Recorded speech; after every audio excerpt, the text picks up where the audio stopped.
अस्सलाम वालेकुम students, welcome back to my channel Kech online academy. उम्मीद है आप सब लोग खैरियत से होंगे। आज हम करने लगे एक्सरसाइज 2.6.2 का क्वेश्चन नंबर 27 और 28। तो क्वेश्चन नंबर 27 है जी आपके पास sine raise to power 5x into dx। एक बात आपने याद रखनी है कि आपने सबसे पहले तो आपने ये याद रखना है कि आपने इंटीग्रेशन करनी है थ्रू सूटेबल सब्स्टिट्यूशन, ठीक है। सेकेंडली आपने ये याद रखना है कि ट्रिग्नोमेट्रिक फंक्शन, अगर आपके पास सिर्फ कोई ट्रिग्नोमेट्रिक फंक्शन आ रहा है ना इंटेग्रल के अंदर, तो उसकी पावर आपने इवन करनी है, क्योंकि मेरे पास जितनी भी ट्रिग्नोमेट्रिक फंक्शंस हैं उनकी आइडेंटिटीज जो हैं वो स्क्वायर वाली टर्म्स के लिए हैं, ठीक है। मेरे पास साइन स्क्वायर के लिए आइडेंटिटी है 1 माइनस कॉस स्क्वायर एक्स। मेरे पास टेन स्क्वायर के लिए आइडेंटिटी है secant square x minus 1, secant square x minus 1, ठीक है। मेरे पास कॉट स्क्वायर के लिए आइडेंटिटी है कोसेकेंट स्क्वायर माइनस 1, ठीक है।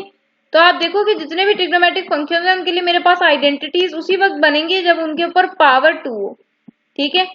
तो इसलिए आपके पास जो भी ट्रिग्नोमेट्रिक फंक्शन आता है और आपको कहा जाता है कि आप उसको इंटीग्रेट करें, तो सबसे पहले आपने देखना है कि उसकी पावर इवन हो।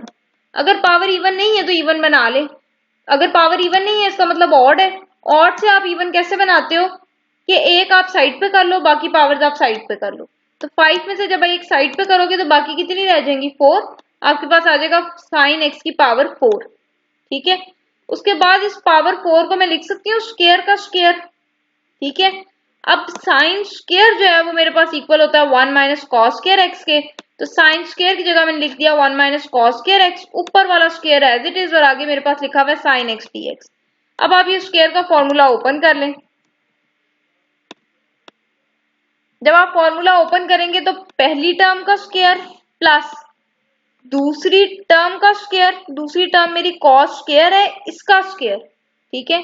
पहली टर्म का स्क्वायर प्लस दूसरी टर्म का स्क्वायर माइनस 2 के साथ पहली टर्म और दूसरी टर्म, और ये साइन एक्स डीएक्स साथ वैसे ही।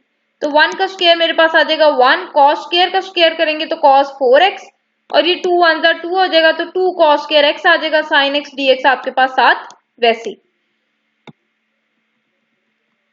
अब ये जो साइन एक्स डीएक्स है इसने 1 के साथ भी मल्टीप्लाई होना है, इसने कॉस 4x के साथ भी मल्टीप्लाई होना है, इसने 2 कॉस स्क्वायर एक्स के साथ भी मल्टीप्लाई होना है। तो इंटेग्रल मैंने तीनों के ऊपर सेपरेट कर लिया।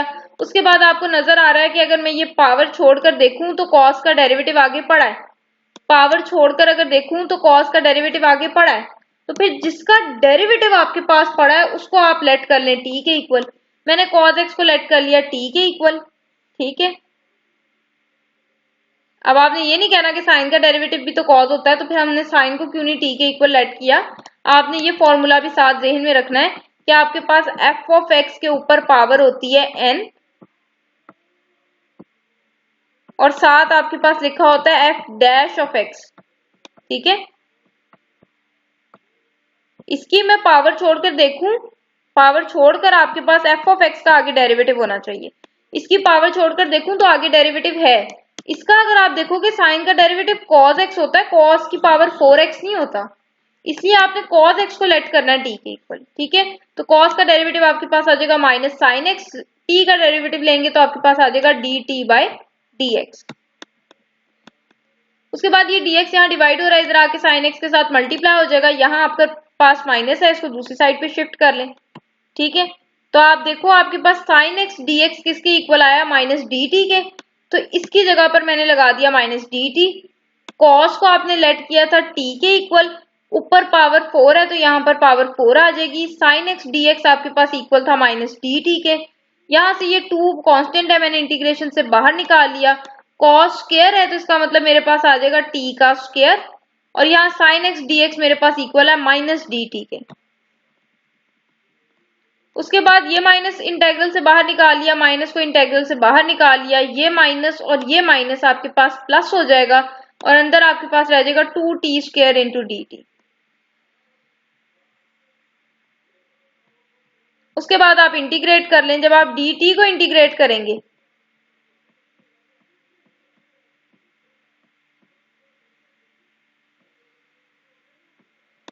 जब आप dt को इंटीग्रेट करेंगे तो ये इंटेग्रल और डेरिवेटिव कैंसिल हो जाएंगे, आपके पास आ जाएगा t।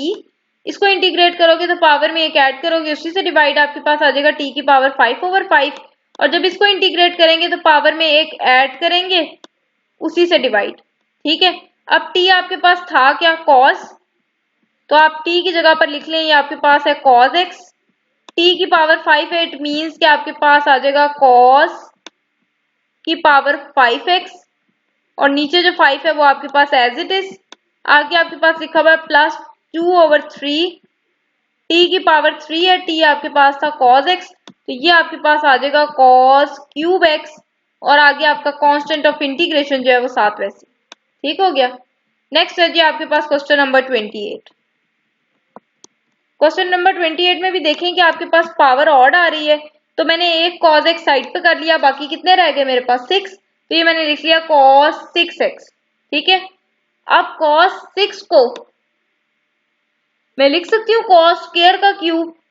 ठीक है,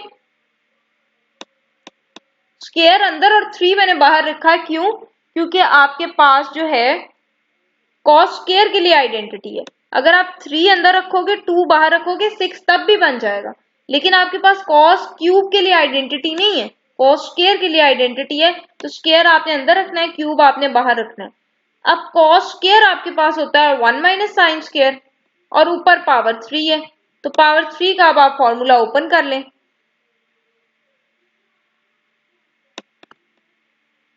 पावर 3 का फॉर्मूला कैसे ओपन करते हैं,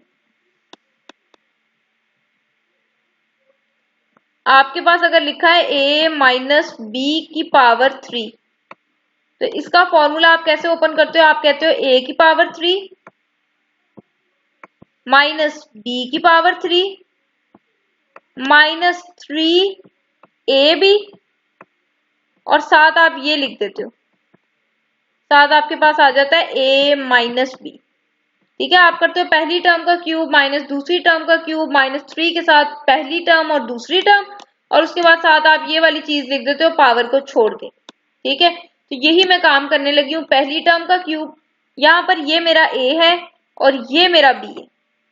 ठीक है, तो मैंने लिखा पहली का क्यूब माइनस दूसरी टर्म का क्यूब -3 के साथ पहली टर्म और दूसरी टर्म, तो 1 और साइन स्क्वायर x आ जाएगा।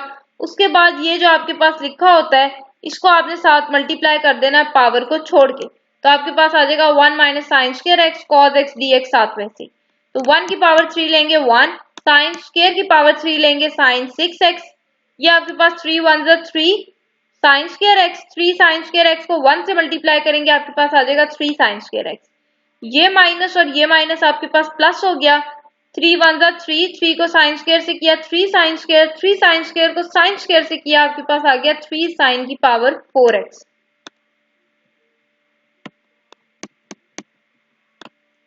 उसके बाद ये cos x ने आपकी हर टर्म के साथ मल्टीप्लाई होना है, तो cos x 1 से मल्टीप्लाई होगा, you get cos x dx। Sine 6x के साथ भी cos x dx आएगा, 3 साइन स्क्वायर x के साथ भी cos x dx आएगा, 3 साइन की पावर 4 के साथ भी cos x dx आएगा। उसके बाद ये वाला 3 और ये वाला 3 कांस्टेंट से, तो मैंने उसको इंटीग्रेशन से बाहर निकाल दिया। अब आप देखो पावर साइन के ऊपर आ रही है, तो पावर छोड़कर देखो साइन का आगे डेरिवेटिव पड़ा है, बिल्कुल पड़ा हुआ है, तो आपने इसको लेट कर लेना t के इक्वल। तो मैंने साइन x को लेट कर लिया t के इक्वल। जब मैं डेरिवेटिव लूंगी, साइन x का डेरिवेटिव मेरे पास आ जाएगा cos x, t का डेरिवेटिव आ जाएगा मेरे पास dt/dx। तो ये dx यहाँ पर डिवाइड हो रहा है, इधर आएगा मल्टीप्लाई हो जाएगा, मेरे पास आ जाएगा cos x dx = dt। तो यहाँ पे भी cos x dx की जगह मैंने dt लगा दिया, साइन x को मैंने लेट किया था t, ऊपर पावर 6 है, cos x dx को मैंने लिख दिया dt।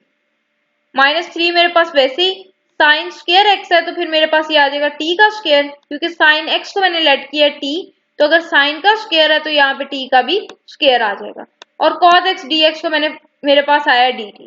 ठीक है, ये 3 मेरे पास एज इट इज, साइन की पावर 4x है, इसको मैं लिख सकती हूँ t की पावर 4, और cos x dx मेरे पास इक्वल आया dt के। अब आप इंटीग्रेट कर लें आराम से, ये d इससे कैंसिल हो जाएगा, आपके पास t आ जाएगा, इसकी पावर में एक ऐड किया उसी से डिवाइड, पावर में एक ऐड किया उसी से डिवाइड, पावर में एक ऐड किया उसी से डिवाइड, और आगे आपके पास आ गया कांस्टेंट ऑफ इंटीग्रेशन। तो ये 3 आपका 3 से कैंसिल आउट हो जाएगा, आपके पास आ जाएगा t - पहले मैंने छोटी पावर लिखी है t की पावर 1, फिर उससे बड़ी लिखी है t की पावर 3 वाली टर्म, फिर उससे बड़ी लिखी है t की पावर 5 वाली टर्म, और फिर सबसे बड़ी पावर वाली टर्म मैंने एंड पे लिखी है। ठीक है, शायद ये थोड़ा सा ब्लर है, let me make it clear. आपके पास है ये t माइनस टी का क्यूब प्लस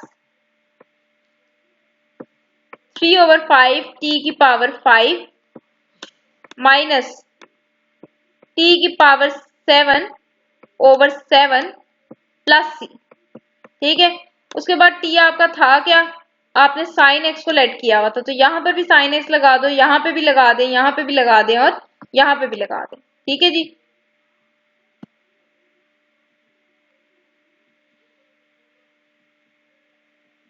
तो ये थे जी आपकी एक्सरसाइज 6.2 का क्वेश्चन नंबर 27 और 28।